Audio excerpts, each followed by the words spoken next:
I have never, ever, ever, ever in the history of the weather deck seen it look this good. We're throwing a summer solstice party on the first day of summer with Nichole Campbell from Petal and Jennie Sykes-Schwenk from Jennie Elizabeth Designs, and look at what they have done. I mean, they've created a little outdoor oasis for us. And Jennie, let me start with you. Set the scene for a summer solstice party. Well, it's the longest day of the year, so it's a great time to get your friends over and your family and just go into the backyard.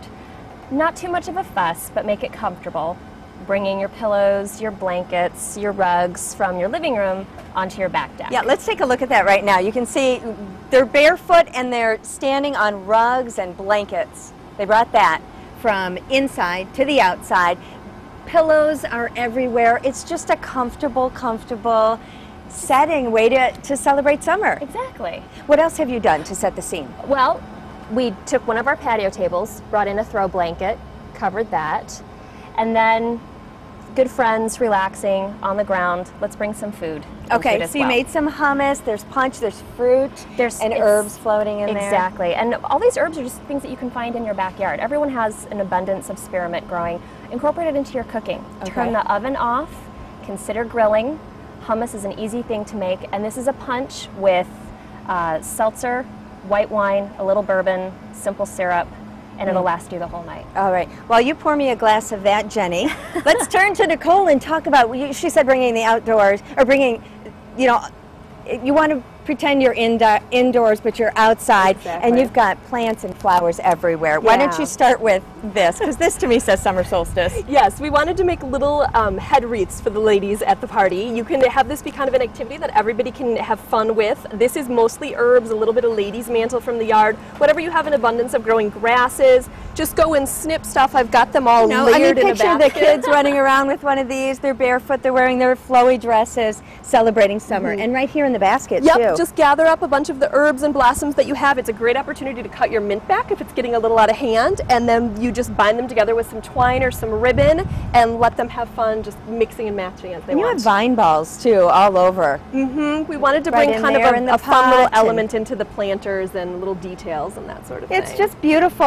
and everywhere you look, there's something new to see. Can you talk about this centerpiece right here? I wanted to make an edible centerpiece, something that guests can feel free to taste test throughout the afternoon and evening. There's a little gold fleck on that one, though. Yep, I added a little bit of gold luster to the apples, which is that luster dust that they use on cakes you can get in specialty bakery stores. And then it's fresh mint, fresh raspberries still on the vine.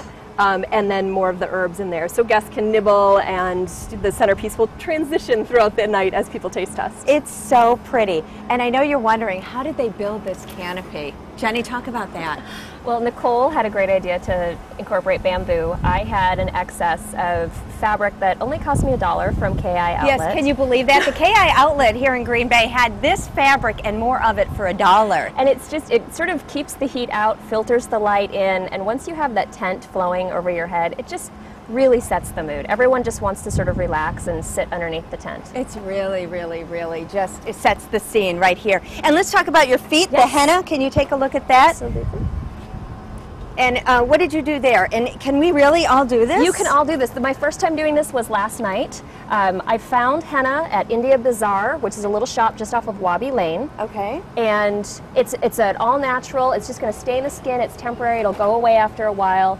It's composed of cloves and allspice and menthol. It smells amazing. And it looks so pretty, and it's temporary. It's temporary. And I'll do one real quick on my hand. If you can ice a cake, you can do henna. And this is now my second time doing it. This is going to go on wet, it's going to dry, and eventually peel off and leave behind a really fun little reminder of your solstice party. Jennie, Nichole, thank you so much. Cheers to you for the summer solstice. And to you at home, and we'll be right back. You're watching Good Day Wisconsin. This is just lovely.